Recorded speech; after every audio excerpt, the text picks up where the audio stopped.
céus da América, há mães gritando qual loucas, antes que fiquem tão roucas, digam aonde acharão seus filhos mortos. Bom dia, amigos e amigas, bom dia, senhores e senhoras, eu sou Daniel Nonato. Obrigado a você pela presença em nossa live matutina, live de áudio hoje, não é isso?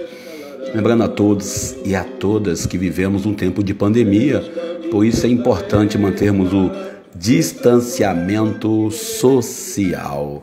Você que está em casa aí, obrigado a você pela presença, você que está aí nos ouvindo em vários lugares do nosso Brasil varonil.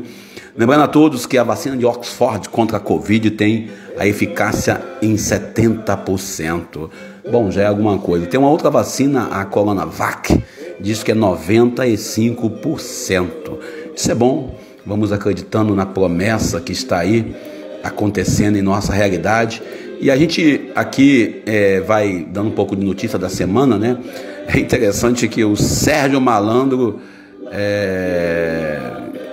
tomou um golpe, né? Tomou um golpe de uma empresa, né, que diz que faz investimento, e o Sérgio Malandro de malandro não teve nada, apenas caiu no golpe, achando que ia se dar muito bem. Pegadinha do malandro, não é isso? E o interessante ainda é que ele, o Sérgio Malandro, entrou no esquema de pirâmide. É exemplo de Ronaldinho, que criou um esquema de pirâmide e responde criminalmente por isso. O Sérgio Malandro, ao contrário, caiu no esquema de pirâmide. E ainda entrando na questão da morte de João Alberto, né, professor João Alberto, sabemos que houve da parte dele alguns processos BOs por agressão doméstica, mas mesmo assim nada justifica o assassinato.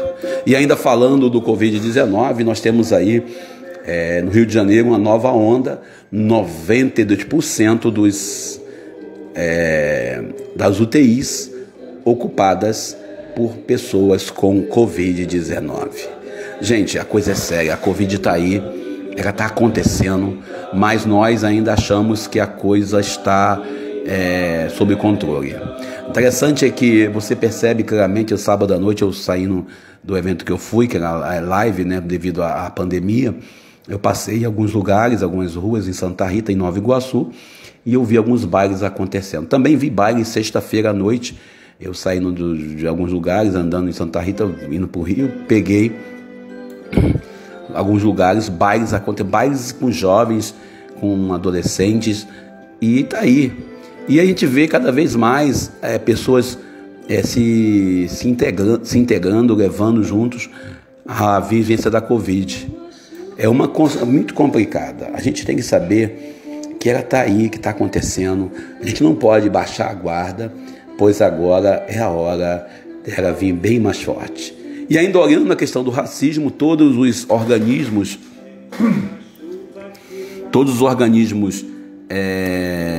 colocaram um ponto de interrogação contra a atitude do vice-presidente da República, o senhor Jair Mourão, né, o senhor Mourão, eu botei Jair Mourão, olha, Mourão, e também o presidente da República, Jair Messias Bolsonaro, que diz que não vê cores, mas vê pessoas. Gente, eu li outro dia uma ignorância, hoje mesmo de manhã eu li uma ignorância dizendo que a prova do racismo é ter um dia da consciência negra, pois é a prova do racismo ter um dia do preto. Gente, só tem um dia do negro porque, infelizmente, durante a vida toda, durante a história do Brasil, 400 anos, nós negamos o direito do negro de ser pessoa. E talvez, tendo esse dia, a gente consiga lembrar claramente que todo ser humano é pessoa. A gente costuma valorizar o discurso do politicamente correto, falando sobre uma tal de consciência humana, quando a consciência humana às vezes nos trai. Tem pessoas que gostam de valorizar a consciência no sentido de só se dar bem. Ainda olhando nesse contexto, analisando sociologicamente a verdade da vida, alguns dizem que não haver racismo no Brasil porque certamente eles querem viver a tal do negacionismo, quando na verdade o racismo está implementado em nossas culturas, a começar por uma batida policial. Mas é isso aí, vamos nós juntos. Hoje é segunda-feira, 23 de novembro de 2020. Obrigado a você pela presença. Vamos para o Evangelho de hoje.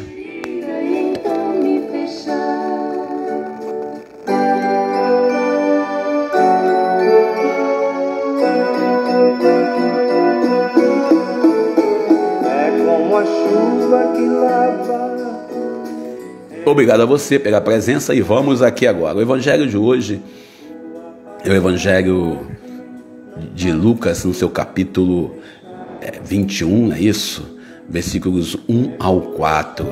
Lucas hoje nos coloca, três personagens nesse texto. Ele coloca primeiro a situação dos doutores da lei, os fariseus, que são os conhecedores da lei.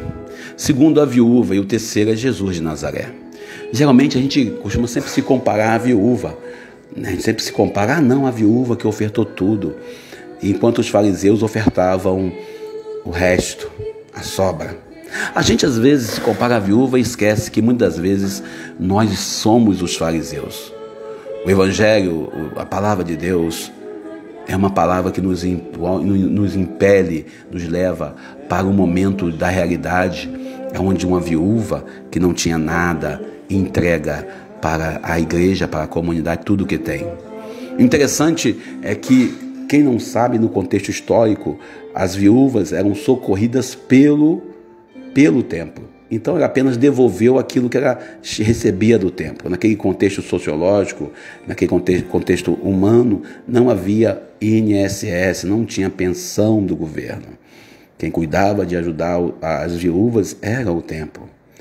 Então, a gente, quando vê esse gesto da viúva, a gente sempre valoriza. Jesus, quando traz esse relato, ele quer relatar claramente que a única riqueza que Deus quer é a pessoa. O olhar de Jesus não é um olhar de julgamento sobre a atitude daqueles que tudo têm, mas sim um olhar para iluminar a vida daqueles que colocam na mão de Deus apenas suas sobras.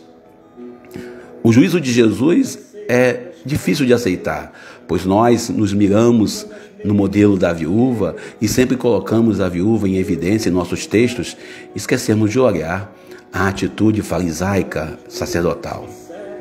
Jesus elogia a viúva por causa das 2 moedas que ela ofereceu ao templo. Eu, particularmente, colocando aqui, analisando quais são as moedas que nós entregamos em nossas comunidades de fé. A moeda da viúva podemos transformar em fé e perseverança, fé e amor. As 2 moedas importantes para levarmos a vida digna, fé e justiça, justiça e paz. A viúva oferece ao templo algo que tem. Às vezes, alguns outros oferecem ao templo, oferecem à comunidade aquilo que não lhe pertence. É muito comum, agora já passou o período eleitoral, você ter vereadores e ter também candidatos a prefeito oferecendo presente em nossas igrejas com aquilo que não é deles.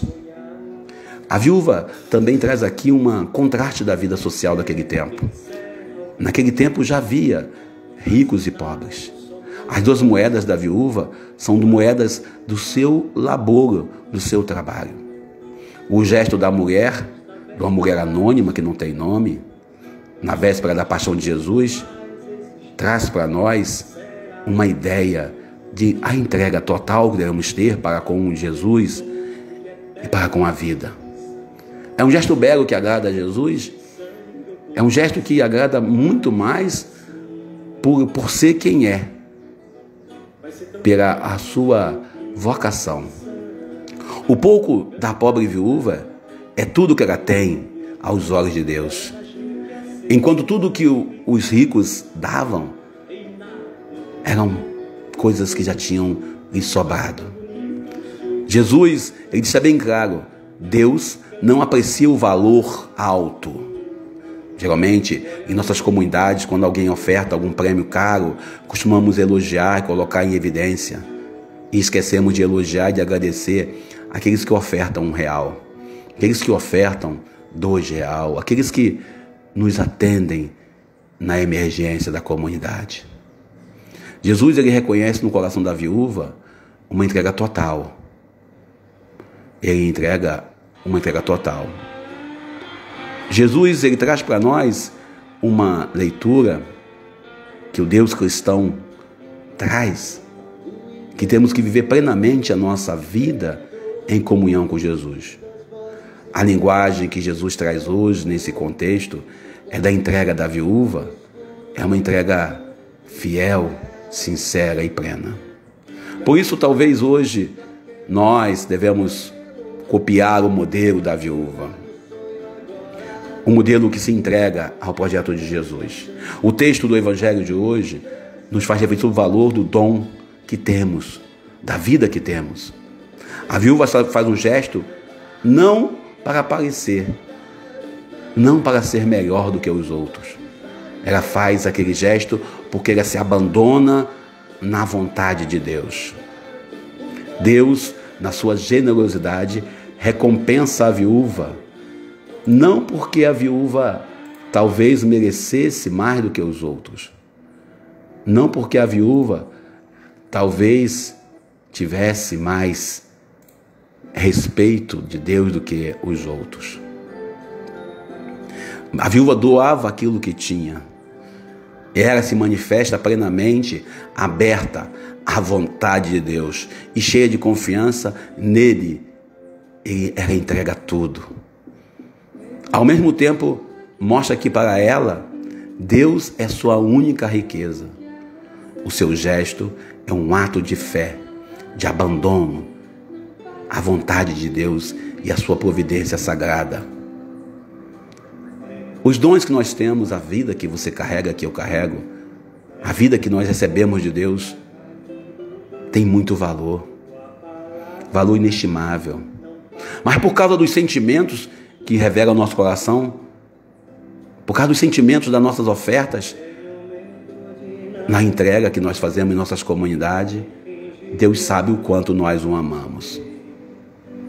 O coração que deve ser colocado no altar, na Eucaristia, no culto, na celebração, é um coração de quem quer se abandonar ao projeto de Deus. Sob o ponto de vista da fé, nós temos que olhar radicalmente até que ponto estamos nos entregando à vontade de Deus. Até que ponto nós somos de verdade um gesto contemplativo, obrativo, um gesto pleno de entrega ao Deus da vida. O dom que a viúva entrega é tudo que tem. É Deus que acolhe, o aprecia e agradece. A vocação que nós temos, chegando a semana, a vocação de uma pessoa que segue Jesus, a vocação para seguir o reino de Deus, é um dom de Deus. Não deixa de exigir generosidade. A vocação cristã, a vocação laical, celebrada ontem, o dia do leigo, e particularmente a nossa vocação, tem que ser reparadora. Tem que ser uma vocação que nos leva a uma participação no sacerdócio comum dos fiéis, no sacerdócio da entrega, sendo oferta plena de uma vida em todos os momentos, ofertando o dom mais extraordinário que é o nosso dia a dia. Por isso, se nós não temos dinheiro, não temos grana, um bufunfa, mônio, téquio, que nós tenhamos consciência que podemos ofertar aquilo que somos e temos a Deus. Ofertemos as duas moedas, a nossa fé, o nosso amor. Ofertemos tudo o que temos, a justiça e a paz. O Evangelho de hoje nos convida a não sermos fariseus e ficarmos oferecendo a Deus sobras. Obrigado a você por não ter ouvido até aqui. Eu sou Daniel Nonato. Lembrando aos senhores e às senhoras que estamos numa pandemia, não deixe de usar máscara, álcool em gel, álcool 70. Vamos agradecendo a você, profissional de saúde.